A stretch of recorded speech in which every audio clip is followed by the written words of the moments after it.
সাল্লাম একটা হাদিসের মধ্যে বলতেছেন, ভালো করে বুঝবেন, আল্লাহ নবী সরাসরি হাতে কলমে বুঝাই দিলেন। উদাহরণস্বরূপ আল্লাহ নবী বলতেছেন যে মনে করো তোমাদের কারোর বাড়ির সামনে একটা পুকুর আছে, মনে করেন আমাদের বাড়ির সামনে একটা পুকুর আছে। আল্লাহ নবী সাল্লাল্লাহু আলাইহি ওয়াসাল্লাম বলতেছেন যে কোন ব্যক্তি যদি ওই পুকুরে প্রতিদিন 5 বার গোসল করে তাহলে তার শরীরে কি ময়লা থাকবে? কি বলেন, তার শরীরে ময়লা থাকবে?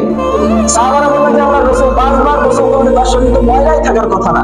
দেখেন আমরা সাধারণত দেখা যায় যে দিনের বেলায় একবার বা সর্বোচ্চ গরমের দিনে 2 বার গোসল করি, তারপরেও কি আমাদের কাছে কেমন একটা ফ্রেশ মনে হয় নাকি বলেন?